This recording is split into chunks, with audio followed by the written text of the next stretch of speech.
I waited about a year after the divorce until I called Winslow Hubble. Things had settled down, and the memories had faded, at least for him. For me, though, they were still fresh, still tender. They were still strong enough to propel me forward as I planned and plotted the second half of my revenge. The first part was the divorce itself. It went fairly quickly.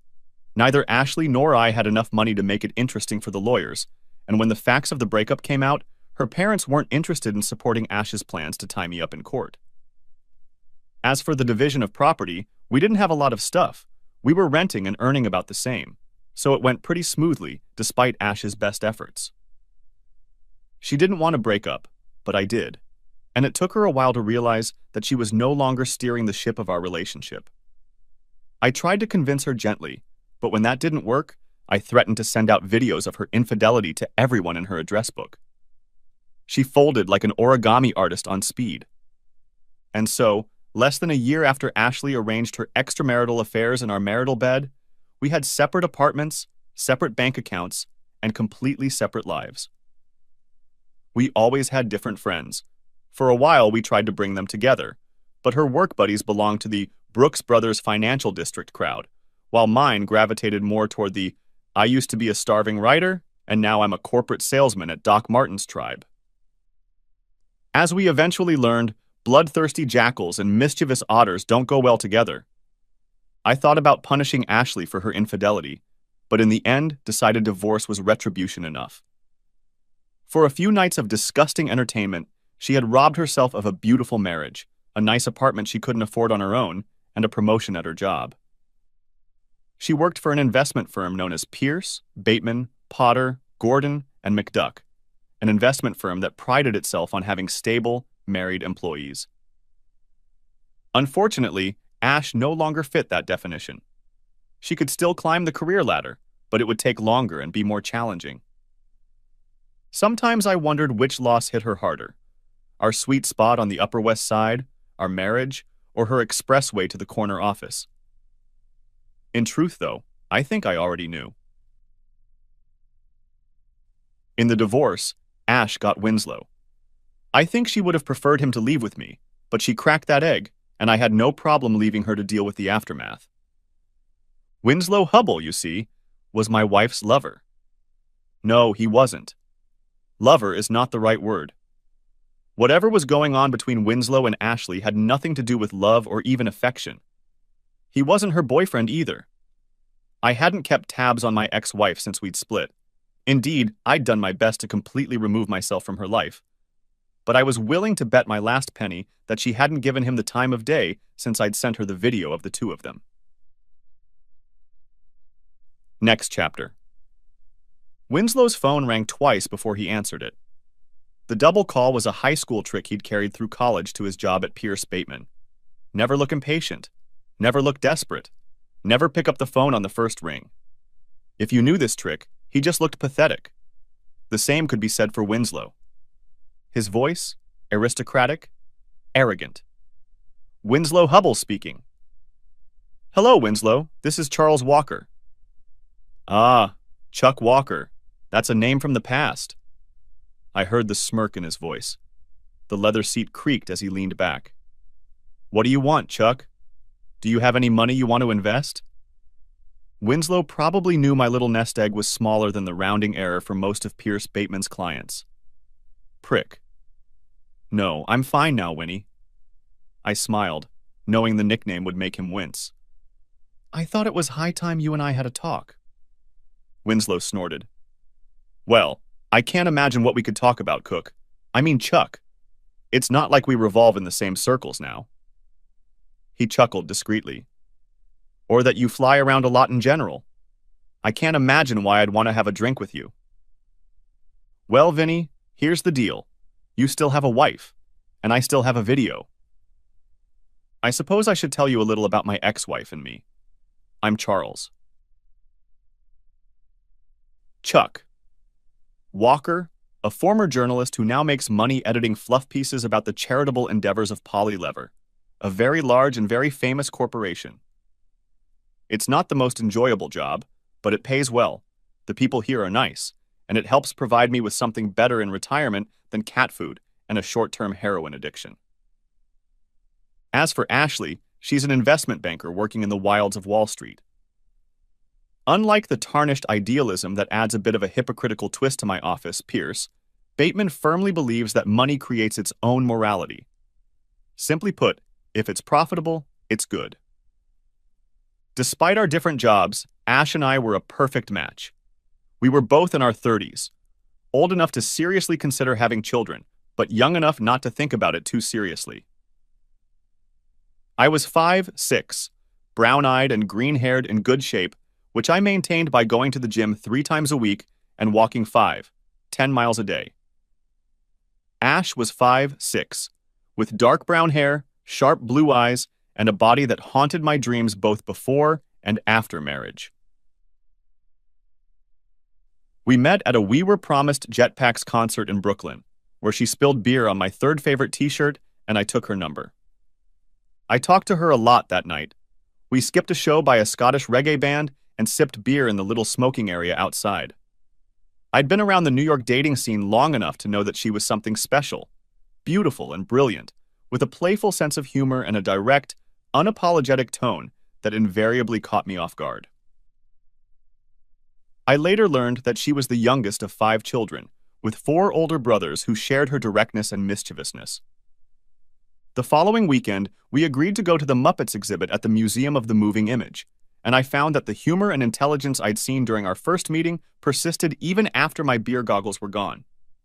If anything, she was even more impressive when I was sober enough to recognize the nuances of her subtle acrimony. 6 months later, she had my ring. A year later, we were married. That was 4 years ago. Keeping a marriage alive in a big city isn't easy, and we both worked hard at it.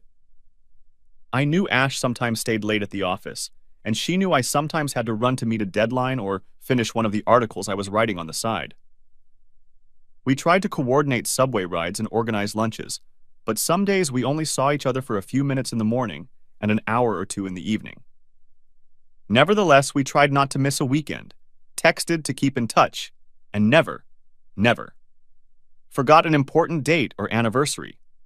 Even silly ones like Spilled Beer Day and First Real Date Day.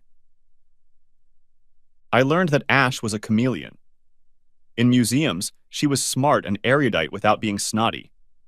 On hikes in the Adirondacks, she was gruff and competitive, oblivious to the scrapes and abrasions she collected chasing me down the trail. As we dated, lived together, got married, and made a life, she discovered new sides of herself. The abstruseness in her humor, the vulnerability in her caring. It was as if she'd made a gift of those parts, offering them to me when I least expected it. At work, the chameleon Ash let her predatory side come out. I could see hints of her every Thursday night at the weekly Pierce, Bateman sit-downs. The firm had a permanent lease on a back room at the Three Olives, a prim establishment in the financial district with enough burgundy leather chairs, hunter prints, and bland British cuisine to give even the most dedicated Anglophile trouble. While weekly attendance was not officially required, not showing up, especially with a spouse in tow, meant admitting you didn't care enough to work your way up the career ladder. So every Thursday night, I made small talk with Ashley's fellow Financial Wars colleagues, absorbed gossip from her office, and watched her work the crowd. Most of Ashley's co-workers were smug former students, and many of their spouses were the kind of lacquered blondes who'd studied art or early childhood education in college, scrounging for husbands with serious earning potential. I tried to blend in, but you can have so many conversations about rooftop bars and Jimmy Choo shoes that you want to eat a bullet afterward. Luckily, Martha Call Me Marty Hubble came to my rescue. On the surface, Winslow Hubble's better half looked like another ravenous, bleached, and varnished Pierce Bateman wife. My assumptions about her came crashing down one evening, however, when Abby Van Werton was talking about her husband's new hobby of curling, a Canadian game in which you have to push granite discs across an ice-covered surface. "So, let's get this straight," Martha murmured. "Is she bragging that her blue-blooded New England husband is spending a fortune to learn a game played by redneck Canadians?" I glanced over and saw a smirk playing on her face. Martha, I realized, had thrown her version of a colloquial Hail Mary, a salvo designed to figure out if I was a fellow traveler or just another one of those living in the pod. Rednecks or Rockefellers, inbreeding seems to be universal, I muttered back. Still, it's a dangerous game. It's hard to play polo with your eyes crossed all the time. We headed off to the races. Marty, I learned, was a Martha Stewart-like woman, from her driving ambition to her dry, Mojave-like sense of humor. Like the great Mrs. Stewart, Martha Hubble, N.C.E. Petrowski, began life from humble beginnings, working her way from a working-class Pittsburgh neighborhood to a well-regarded college and, eventually, to a promising marriage to a man whose Anglo-Saxon surname was little more prestigious than her Polish-Lithuanian one. She had a job at a well-known publishing house where she had already made a name for herself, but it was thought to be only a matter of time before she quit and started putting out little Hubbles. At the endless happy hours of Pierce, Bateman, Marty, and I would usually find each other in some corner where we'd exchange witty comments and shorten the time over a game of Nazi haircut bingo. Basically, you scan the crowd of New Yorkers, picking out the various haircuts of Goring, Heydrich, Goebbels, and Hitler. In a place like Three Olives, teeming with testosterone and expensive hair care products, well, let's just say it was a target-rich environment. While Marty and I were quietly bickering, our spouses were working the crowd. They went their separate ways. Ashley, who was still paying off her student loans, spent most of her time sipping club sodas and using her brains and candor to hook up with guys in really nice suits. Meanwhile, Winslow, who probably celebrated most of his childhood birthdays at the yacht club or the 19th hole, spent his time sipping gin and tonics and telling smutty jokes to his former fraternity brothers. It was hard not to notice the difference in class. Ash was trying to work her way into the lifestyle Winslow took for granted, while he was floating along, confident that if he failed, there was always another brother, another investment firm, another cocktail party.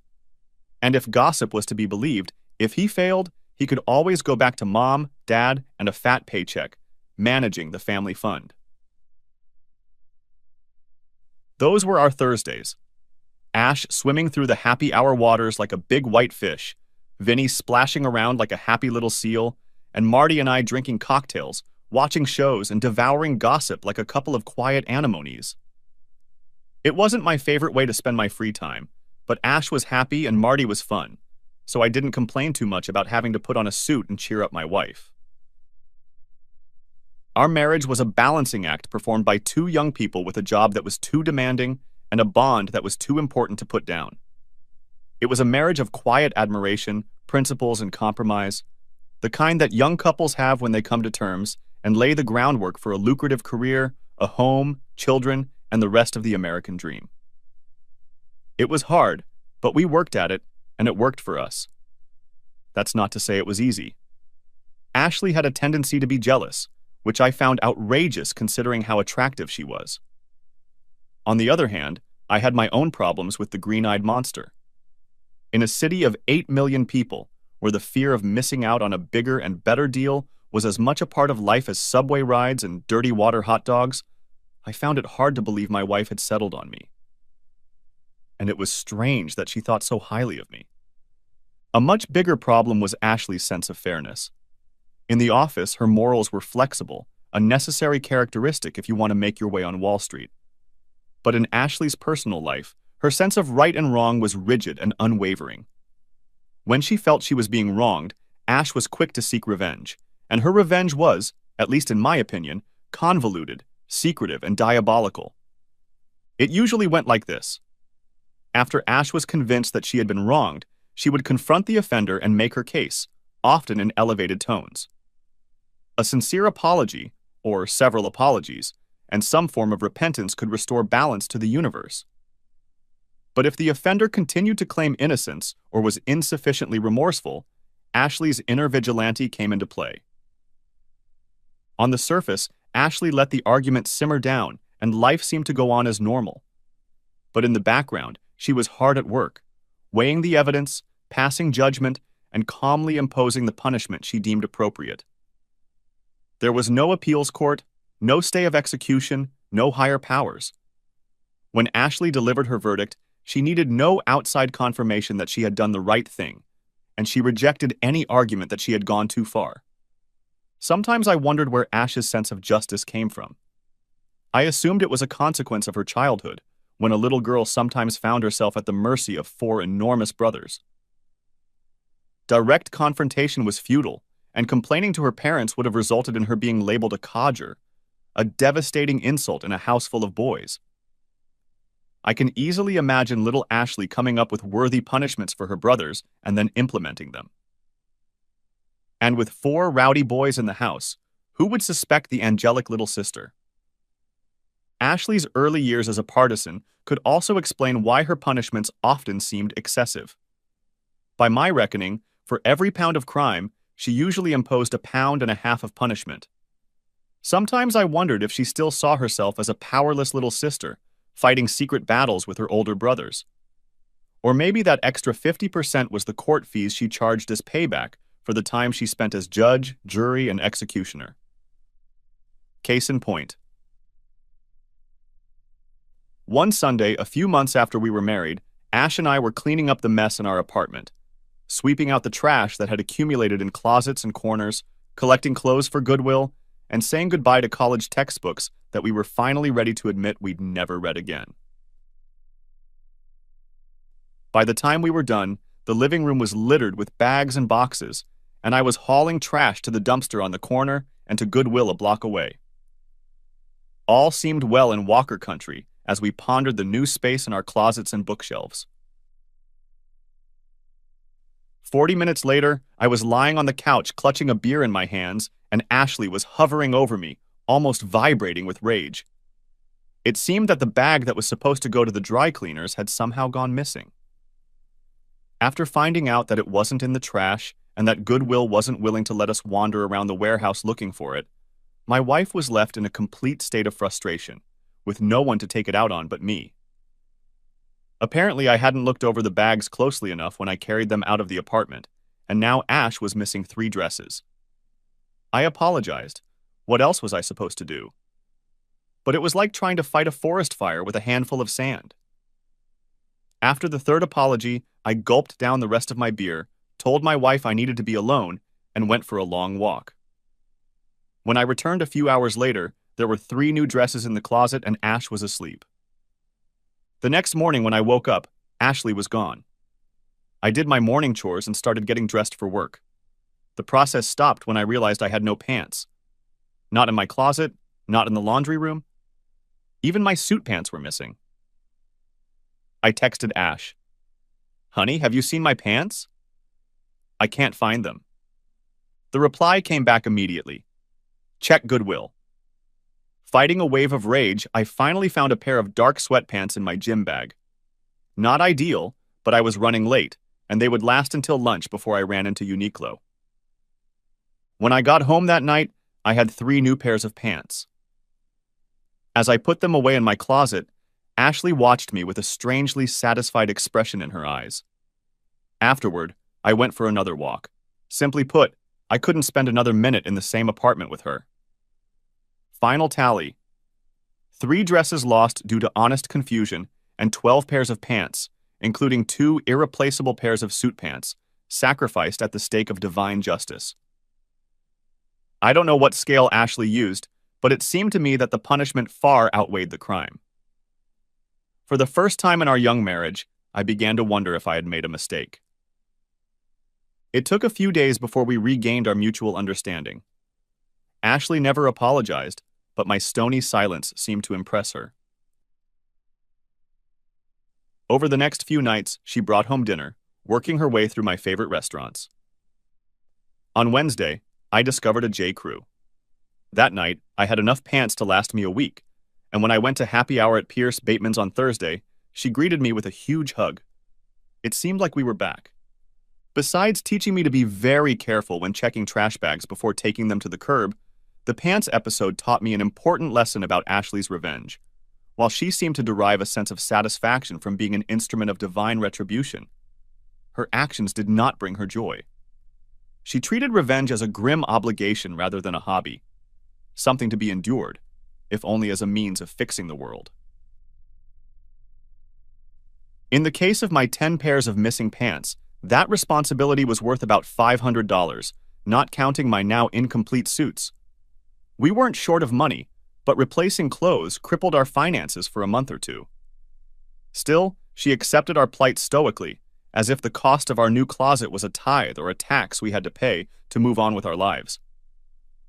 Ashley never paid for the missing pants again, but every once in a while, I'd see the odd, satisfied look flicker across her face. Usually at the moment, I discovered something odd, like salt in my cereal, or that the book I was reading had somehow disappeared. Eventually, I accepted it as part of our life together. I had my quirks, like my firm belief that peanut butter should be kept in the refrigerator, and Ashley had her quirks, like her psychotic need for violent revenge. But, I reasoned, when you love someone, you accept them whole. I learned to apologize if possible, but I also didn't want to live in fear of my wife's temper. So there were times when I'd duck my heels, batten down the hatches, and wait for hurricane-force revenge to sweep through the apartment. We found a balance, and most of the time it suited us. Until Caitlin showed up. Next chapter. Let me start by saying that I didn't hire Caitlin. That decision was made by people 3 or 4 rungs higher up the food chain, through a mysterious vetting method that I'm sure involves drawing a pentagram and slaughtering a goat. I was involved in one of a series of reviews at which I pointed out that her journalistic experience and ability to produce top-notch writing under tight deadlines put her an order of magnitude above the other applicants. The HR people listened to my group's reviews, thanked us for our time, and walked away. Needless to say, I was surprised when they took our advice and hired her. Neither Caitlin's impressive resume nor my non-participation in her hiring impressed Ashley when they met at a weekend run organized at work. The problem was that in addition to being a highly skilled writer-editor, Caitlin was also stunning. Ash and Caitlin were doing girl stuff, complimenting each other on their running clothes and sneakers and chatting about the weather. To an outsider, this might seem like a perfectly trivial exchange between a wife and her husband's coworker, but I noticed a frown in Ashley's eyes that didn't bode well for my marital harmony. When we returned to the apartment after lunch, Ash was uncharacteristically silent. I knew what was coming. She was silently marinating in her anger, festering and fermenting, ready to explode.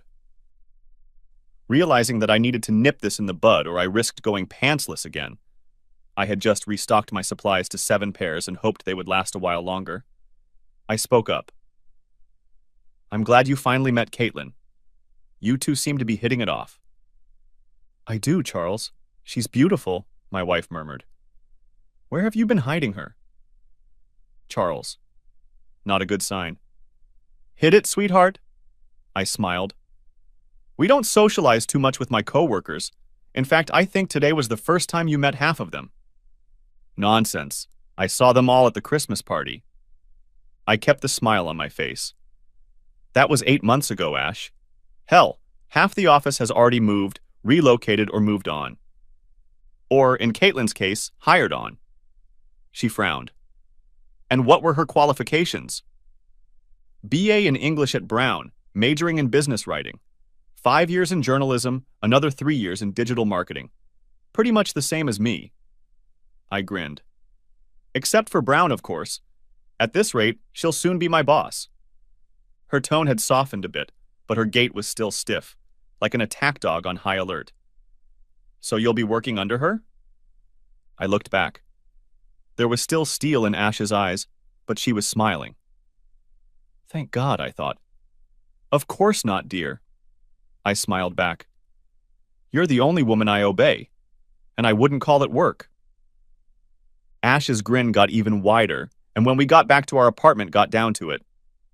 The next couple weeks went pretty smoothly, though it took a long time before the tension went away.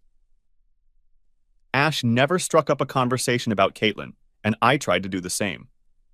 I suppose it's a standard textbook move for cheaters to never mention the other woman, but in my case, I just wanted to avoid upsetting the apple cart. I thought it worked, and that I had somehow managed to dodge a bullet. Meanwhile, work went on as usual, at least until the end of October. Every year, my company puts out a huge report outlining its projects around the world.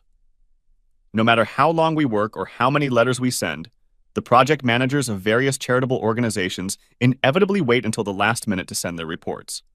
Which means that my team and I have to work a week or two of early mornings, late nights, and canceled weekends to get everything done. We call it Hell Week. Figuratively, I know. Did I mention we're writers? When Hell Week came around, things were almost back to normal for Ash and me. That Monday, my usual 8-hour day turned into a 12-hour editing marathon, and by the time I got home, I felt like I was held together with rubber bands and duct tape. All I could think about was a hot shower and a warm bed. I definitely didn't have the energy to fight Ashley. She pounced on me before I even took off my coat. "Where the hell have you been?" "What?" I paused, ripping off one sleeve. "Didn't you get my messages?" "You mean the one message you sent 6 goddamn hours ago?" I wondered, had it really been 6 hours since I'd sent a text reminding Ashley that I'd be late at the office? Honestly, I couldn't remember. Even in my dazed state, I realized I had 2 options. Engage in a fight with Ashley that would likely end with me falling asleep on the couch, or try to defuse the situation, get to bed, and fall asleep. "Has it been that long?" I asked uncertainly, finishing taking off my coat and digging through my closet looking for a hanger. "Sorry, I lost track of time." She tapped her foot. This wasn't good. "I'm sure you did." I sighed. "Remember when I told you it was a hell of a week, Ash? That my team was going to spend all day, plus more, trying to put together an annual report?" Tap, tap, tap. "Remember when I asked you to keep in touch so I'd know about dinner?" Shit. Yeah. Shit. I'm sorry, Ash. It was crazy and I couldn't keep checking my phone all the time. It's going to be like that all week. Tap, tap, tap. Was she there? Shit. The whole team was there all day, including Caitlin, I said. I looked Ashley straight in the eye, with all the sincerity I was capable of, considering my eyelids felt like they weighed 40 pounds each. "Ash, I'm really sorry I didn't stop by to see you. I've spent the last 12 hours putting out fires, and frankly, it's going to be like this until we meet our deadline next Thursday." That's 8 days. 10. Remember last year when I had to work all weekend? I'll have to do it again this year.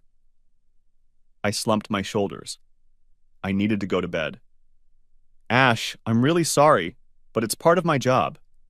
It was part of my job long before Caitlin was hired, and it will be part of my job after she leaves." "She's leaving?" The tapping stopped. I chuckled dryly. "In time. You know how it is. Team members are constantly being reassigned and leaving. The only reason they haven't moved me elsewhere is because they don't have anyone else to edit articles and run the website." Ashley's eyebrow furrowed again. "But for now, you'll still be working with her." "Yes, my love. I'm still working with Caitlin, and with Aaron and Kim and Jake and Brandon and the rest of the team. And that's all I do." We came to a compromise. Ashley allowed herself to be reassured, and I agreed to respond to her messages with due promptness. She wanted immediate responses, but I talked her into giving me 10 minutes of freedom. It was a classic compromise, but neither of us was particularly happy with it. I had to be on an electronic leash during the most difficult time of the year, and she had to deal with her jealousy. When we went to bed, she was still looking at me with a slightly hard stare. A fragile peace reigned in our apartment. At work, I felt like I was constantly being pulled between Ashley's insecurities and the pile of editing that was growing no matter how fast my team and I worked. I knew from experience the previous year that eventually we'd reach a tipping point and the tide would start to ebb, but that was almost a week away. In the meantime, Ashley was pushing the texts to the limit. At least 10 times a day, a message would pop up, and I would have to take my mind off my business to respond to it. Usually I just had to put editing on hold for a minute, but a couple times she'd text in the middle of a meeting, and I'd have to scribble a quick reply under the table, hoping no one would notice what I was doing. Her messages were always innocuous, little notes like, "How are you?" or "Hope all is well." But the meaning was clear. I was being watched. The timing checked out too. Sometimes Ashley would start texting a few minutes after I got to the office, and sometimes she'd wait an hour or so. Sometimes they followed right after each other, and sometimes hours passed in between. I got the feeling she was playing Battleship with me, hoping to catch me in an unguarded moment while Caitlin and I were having a quick shag in a closet somewhere. It would have gone on like that for the rest of Hell Week, but I made a mistake. My phone charger at home was on its last legs and only worked if I stuck the cord under the phone and pulled it tight. It was an easy fix. All I had to do was buy a new cord. But it happened during Hell Week, and between Ashley and the annual report, I didn't have enough working brain cells to deal with another problem. As a result, when I got to the office Friday morning, my phone was at 7%. Normally, I would have plugged it in as soon as I sat down at my desk, but barely had I gotten my coat off before Jake came running in with the latest trouble, and I got right to work. By the time I came up for air, it was about 12. My cell phone was dead. In retrospect, the horror of realizing I'd been out of contact for hours should have been a wake-up call, but I'd been with Ashley for 4 years, and the frog was on its way to boiling over. My pounding heart and growing sense of panic when I plugged in my phone didn't even seem strange. Damn. The phone's battery was dead low, and it took almost a minute to get enough charge to start. My pulse was pounding in my ears. Damn. The phone emitted a quick vibrating beep, starting the download, followed by several vibrating beeps heralding the arrival of a bunch of messages. Shit. The messages quickly changed from innocuous, "Hey babe, what's up?" to angry, "Where the hell are you, Charles?" and angry, "You have 5 minutes to answer your goddamn phone." Shit. I quickly hit the dial the phone button, but got 2 rings and then her answering machine. She was checking my calls. I tried again and got the same result. The third time I left a message explaining what happened. I then sent a message with the same, albeit abbreviated, explanation. No response. Another, shorter message. No response. At this point, I was torn between running to her office to plead my case and going back to work. In one case, I would preserve marital harmony. In the other case, I would keep my job, which was very important, because after she kicked me out, I would definitely need a paycheck to pay the rent. Either way, I had to wait about half an hour for my phone to charge enough. After the last batch of messages, there's no way I'm leaving my desk without my electronic umbilical cord. While I waited, I tried to get back to editing, but my brain was blocked and my heart was still pounding in my chest. I thought about the fact that no matter what I did, I couldn't guarantee that Ashley would back down. There was something wrong with this, I realized. Despite my determination not to become hostage to my wife's temper and her strange sense of justice, this was exactly what had happened. Here I was, in the middle of the hardest week of the entire work year, and I couldn't concentrate because I had missed a couple messages and was worried that my wife might explode.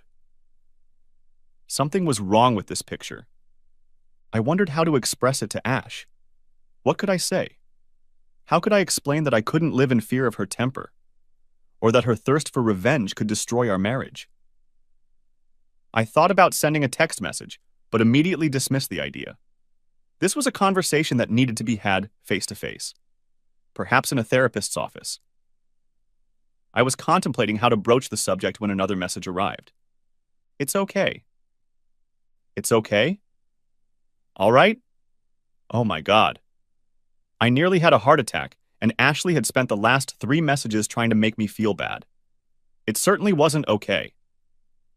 It's hard to understand the emotion from the text, but I figured either Ash had realized she was acting crazy and let me off the hook, or, more likely, she had found me guilty of some crime and was already planning my punishment.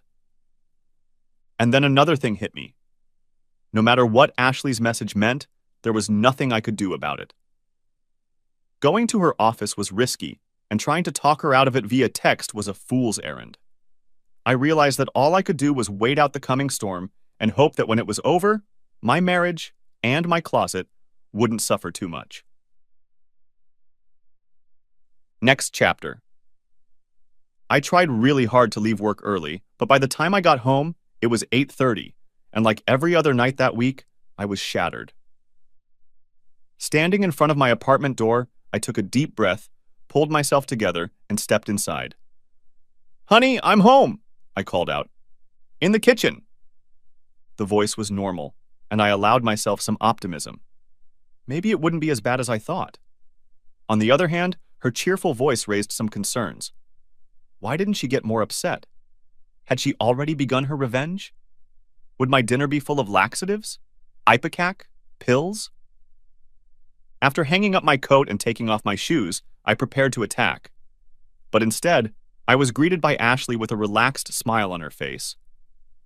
"Welcome home, sweetie," she chirped, hugging me. What was going on? I was still in damage control mode. "Hi, my love. I'm sorry I missed your messages today. My phone ran out of battery and—" She glared. "Don't worry about it, sweetheart. You explained everything in your message." "But—" She reached up and kissed me again. "No buts. Mistakes happen. I picked up a new cord on my way home from work." Who was this woman, and what had she done to my wife? In hindsight, I probably should have investigated further, but it was almost 9. I had just gotten home after 12 hours of work, and having barely prevented one heart attack, I didn't want to provoke another. I gave up with a sigh of relief. "Thanks, Ash. I'll make sure my phone is charged tomorrow." She smiled broadly again. "See to it, babe." Ash and I agreed that she would have dinner on Hell Week. She ordered Chinese takeout, and I nibbled on it for a while, but the day had knocked me out, and I didn't immediately find myself dozing over my plate. "I should go to bed," I said. "Are you coming?" She bestowed a bright smile on me again. "Maybe in a little while. I'm going to do some reading." "Okay." I made it to the bathroom, performed my ablutions, and fell into bed. As I dozed off, I noticed that there was a slight odor of something in the air. Febreze, maybe? Before I could think about it, sleep took me. The next day was Saturday, but I still had to go to the office. I got up, showered, and dressed quietly. Before leaving the bedroom, I looked over at Ashley lying on the bed. Curled up in a fetal position and wrapped up in the soft yellow sheets, she looked so peaceful. It was another of her chameleon faces, the soft, vulnerable woman I wanted to protect. She looked nothing at all like the tough financial analyst in the dark pantsuit or the confident wife I'd seen the night before, with a satisfied look in her eyes. Wait, satisfied? I felt my good mood deflate. Shit. I shook my head. No need to cause trouble where there wasn't any. I told myself that my pants weren't missing, my clothes were intact, and there was no reason to borrow tomorrow's worries when I already had a hard day ahead of me. Still, I kept coming back to that look in her eyes. Had it really been there? Ash only texted me 4 messages that day, and I tried to reply to them quickly. They were all fun and light, no yelling or swearing, and she seemed pleased with my responses. When I got home that night, everything seemed normal, mostly normal. And at the Greek restaurant, she was served chicken with lemon. She often ordered takeout, but I wasn't going to fight about it. I searched Ashley's eyes for that satisfied glint. Maybe it was there? I wasn't sure. As tired as I was, I felt like I was imagining things. In the bedroom, I smelled Febreze again. Honey, it smells weird in here. Did you spray something? Yes. I think one of the neighbors was smoking. The smell was really strong. Weird. A couple of the neighbors smoked weed, but we usually smelled it in the hallway, not the bedroom. I shrugged my shoulders. Mystery solved. Sunday morning went the same way. We woke up at 6, showered, and dressed in silence. I looked at Ashley, nestled on the pale green sheets, looking like some kind of mermaid or Botticelli's Venus, though dressed in a flannel nightgown. I kissed her and left for the office. Later it occurred to me. The sheets were yellow on Saturday and green on Sunday. I shrugged. We changed the sheets pretty regularly, but we didn't stick to any particular schedule. I guess Ash just decided it was time to change the sheets. That night was the same. Food from the corner diner, notes of Febreze and unbroken sleep. Maybe the smug look on her face? The next morning, a quiet shower, a silent goodbye, and a kiss from my wife, dead asleep and snuggled on the white sheets. I was at work that day. Shit. White sheets. I couldn't think of a single reason Ashley would change the sheets 2 days in a row. Or rather, not a single reason I wanted to consider. Add to that the Febreze and the maybe a satisfied look, and it looked like Ash was stepping up her revenge game. If she was doing what I thought she was doing, it went far beyond disappearing pants, all the way to causing irreparable damage to marital life. For a moment, I wondered if I really wanted to know the truth, but realized this was a case where ignorance was not bliss. I couldn't live with my suspicions, and, if they were true, I was sure I couldn't live with my wife. Before I had time to doubt myself, I did a little research and placed an order on Amazon. $26 later, including expedited shipping, a pair of spy cameras was already flying to me. And I prayed that my suspicions would turn out to be wrong. That night, Moroccan takeout, Febreze, and rose-colored sheets. The satisfied look was definitely there. I looked in the laundry basket, but it was empty. Shit, shit, shit. On Monday, the wave of editing ebbed and flowed, then receded. The queue of stories began to dwindle. The end was near. At 11, the post office received word that my package had arrived. By noon, work had slowed a bit, and my team barely looked up when I said I had to run to a meeting. The cameras were disguised as a smoke detector and alarm clock, and installing them in my bedroom was a breeze. Ash texted 5 times that day. At 5:15, I got a text that the cameras were activated. Apparently, my wife had gotten home early. An hour later, I received the last text from Ashley for the day. I wanted to know the truth, but if the video was what I thought it was, the process I hoped I would never have to go through was about to begin. I sat down to work and decided I wouldn't watch the video until the next day. If my marriage was over, the end could wait for another night. I texted Ash to let her know I would be home at 8:30. I wondered if she would be angry, but I couldn't bring myself to care that much. My emotions were muted and hazy, as if I was feeling them through a fog. At 8, I stumbled my way home. That night, takeout pizza, Febreze, a satisfied smile. Yellow sheets again. It made sense, since we only had 4 sets of bedding. It also explained yesterday's trip to the laundromat. As I curled up in bed that night, I realized that no matter what happened, I never want to smell Febreze again. The next morning, Ash was curled up in bed, glistening in the morning sunlight. I stared at her for a long time. I'm going to miss this. Between insomnia and fear, I was still in a deep fog. I embraced it. When it dissipated, I realized an ocean of pain awaited me. Things have mostly settled down at work. It would probably be another 2 or 3 days before we were done, but we had already seen the light at the end of the tunnel. At 11, I told the team I was going to a quiet corner, a conference room that the company had set up with couches, chairs, and a couple of small tables. It was essentially the corporate version of a student lounge. It was also the only place where I could watch videos from my bedroom in relative privacy. The only other person there was Kim, one of my coworkers. She was ensconced in a chair by the window, fully immersed in her laptop.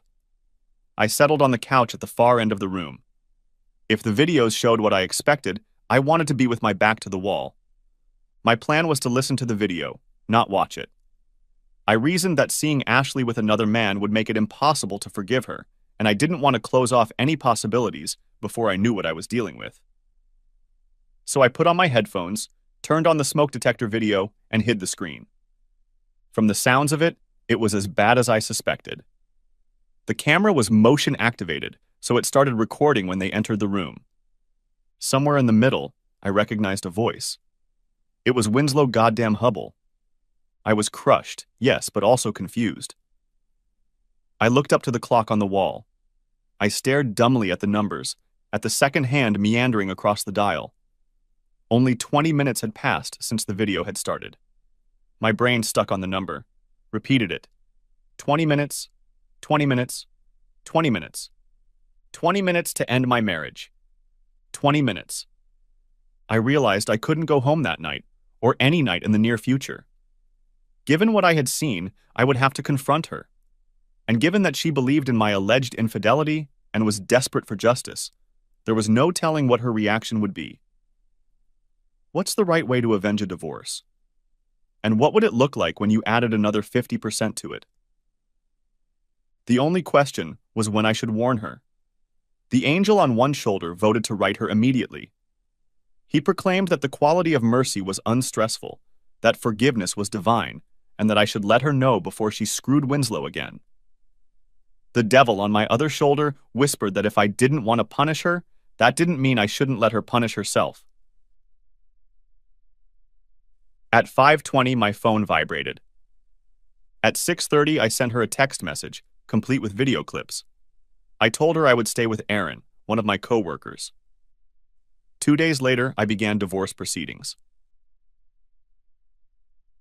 Next chapter. I had nothing but contempt for Winslow Hubble. From conversations with Marty and the gossip I gathered during happy hours, I realized how his wealth and privilege had protected him over the years. Simply put, every time Vinny got in trouble, his prep school friends, fraternity brothers, and Dad's checkbook solved the problem. I considered all the usual revenge scenarios and realized none of them would work. If I attacked him openly, his parents would make sure the reverberations would destroy me, and possibly Ash. As for Winslow, he'd likely continue to be a happy seal, oblivious to the destruction he was scattering in his wake. The problem plagued me. How do you punish the man who has everything? As I lay in bed at night, I thought back to Winslow's dialogue in the video.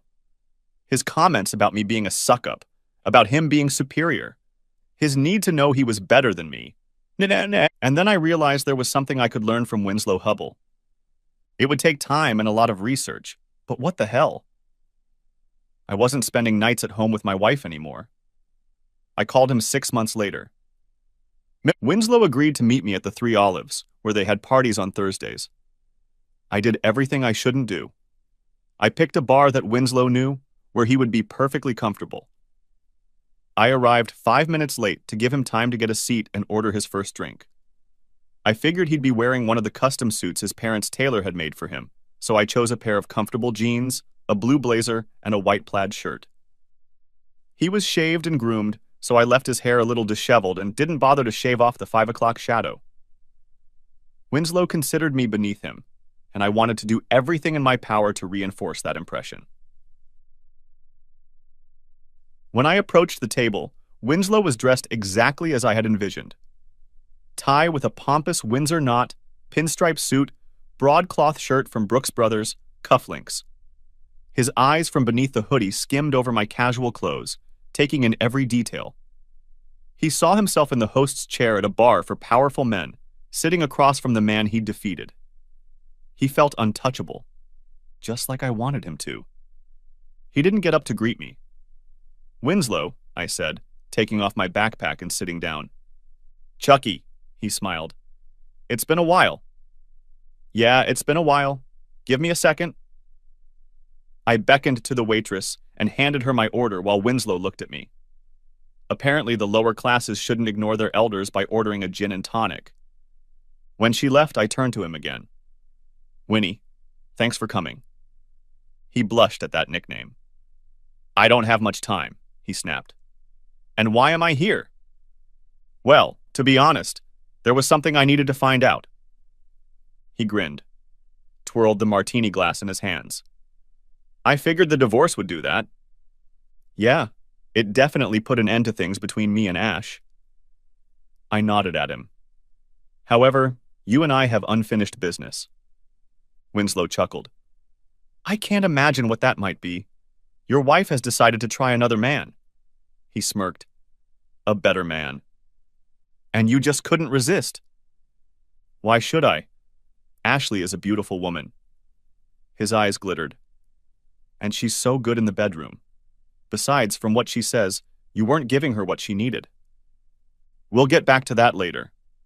After I found out about the two of you, I thought about revenge. In Ashley's case, it was simple. We divorced and I haven't seen her since. We had a beautiful marriage and she ruined it. She's going to have to live with that. I took a sip of my drink. You, on the other hand, were more difficult. What are you talking about? Here's the thing, Fluffy. You're protected. Suppose I do the obvious thing and beat you to a pulp. His eyes widened, and he slowly removed his hands from the table. I have no doubt I could do it, and I'm sure it would be great fun. But I'll barely have time to wash the blood off my hands before your parents lock me up. I lowered my gaze to my hands resting in his lap. Besides, you're probably the kind of wimp that mom and dad make you carry around a panic button, in which case I'll be lucky if I manage to land a few punches before the hired security guards plow me to the floor. Winston blushed and defiantly put his hands back on the table. He took a sip from his glass. A big gulp. So you're not going to try to beat me up? No. Maybe I can even save up some money and find a real professional to make you disappear. I tried not to smirk at the look on his face. I needed to look serious. But then I'll run into the same problem. Your parents will undoubtedly hire a bunch of investigators, and then I'll have to worry about any evidence my hitman leaves behind. Sooner or later he'll get caught, he'll jump me, and then I'll end up in jail, this time with a murder charge and a few thousand less to spend on my legal defense. Why not just leave it at that? I'm sure I could. I interrupted him. I've been thinking about revenge. I could send a video of you to your friends, your parents, your work. Winslow started to turn slightly green. But what would be the point of that? Your parents already know what you're like. They've been cleaning up after you for years. Besides, once Mom and Dad find out about my attempts to besmirch your good name, I snorted. Well, I guess my days at my current job are numbered. As for my next job, I suppose it will involve the phrase, "Would you like fries?" Winslow leaned forward. So you're going to leave it at that? Not exactly. I pulled a folder out of my backpack and placed it on the table. I realized there was one thing I could do. But before we get to that, have you ever thought about how much your parents shielded you? No, I don't think so. I pulled some pictures out of the folder and placed them face down. When I was planning my revenge, I did a lot of research. It's amazing what you can find when you have a lot of time and a bottomless well of anger. For example, do you remember Mary Gray and Danielle Brennan? A look of shock flashed across Winslow's face, but he tried to restrain himself. I don't recall. I may have met them in college. I snorted. Don't be modest, Winnie. You did a lot more than just meet them. In fact, you're the reason they both dropped out and came home. I flipped over the first picture. It showed a pale, black-haired woman with a toddler in her arms. Perhaps this will help you remember. Mary had the baby about 6 months after she graduated from high school. He looks a lot like you. At least he did before he dropped the baby fat. You'll be happy to know that she graduated from a community college. From what she posts on Facebook, the two of them are doing well. He made a snickering sound, but droplets of sweat appeared on his forehead. There's no way you can prove this baby is mine, he stammered out. Don't worry, Mary won't testify against you. On the other hand, young William didn't sign a non-disclosure agreement, and his DNA is ironclad proof of paternity. I raised an eyebrow at him. I wouldn't plan on going into politics. Winslow's face flushed, and he started to look a little stiff. So this is your revenge? He pouted. Speculation and innuendo? Sit tight, Winnie. We've only just begun. I flipped the other picture over. This one wasn't as cheerful. The woman in it had blonde hair, depressed cheeks, haunted eyes. It was harder with Danielle. In fact, I was only able to talk to her parents. It seems that after she graduated from high school, she became depressed. She almost killed herself. He turned pale. There's no way you hold me responsible for that. Well, you and a few of your fraternity brothers. Of course, there's no proof. Somehow disappeared, and she seems to have signed a non-disclosure agreement. But we both know what you did to her. He pushed away from the table, as if afraid to touch the photos. Afraid they would burn him. You can't prove anything. Not in court, no. I stared at him until he looked away. But we both know what you did, Vinny. You know she hasn't dated anyone since you? She's afraid to go out like her mom says. She says she still wakes up screaming. Winslow jumped to his feet. Who knew he could move so fast? I don't have to listen to this, he hissed. I'm leaving. Not so fast, I said. I pulled one of the flash drives out of my pocket and tapped it on the table. Sit down, Vinny, I snapped back. Finish your drink. Order another one. We still have a lot to talk about, and you still have more to lose. Go ahead. Tell that to my boss, he laughed. He sounded high and hollow. Hell, give it to Marty. She won't leave me. Maybe, maybe not. Maybe she'll want to talk to Danielle. Of course, she doesn't have that name anymore. I stared at him. Hard. Your parents really put the fear of God into her. Winnie sank into a chair. You have 10 minutes, he muttered. He loosened his tie and undid the top button. His collar was wet. Cut the crap, Winnie. I've got as much time as I want. Because you've got as much to lose. So do I. I caught his gaze and he turned away again, faster this time. Don't wave me off just yet, buddy. We're just getting started. Looking at the way he was breathing, almost crying, I thought about Ash for a second. I wondered if she felt the same way as she began her revenge. I could see how one could get addicted to it. I took another breath, moving on to the second part. Funny you should mention your job, Winnie. You're right. They wouldn't fire you for Mary and Danielle. Hell, they wouldn't even fire you for Ashley, even though it would be really hard on her. Unlike you, she needs a job. And unlike you, she's not untouchable. If your little afternoon delight came out, she'd be destroyed. And you, of course, would go free. I grinned. Hell, barring a bank robbery, you'd probably be at Pierce, Bateman's until they carried you out on a stretcher.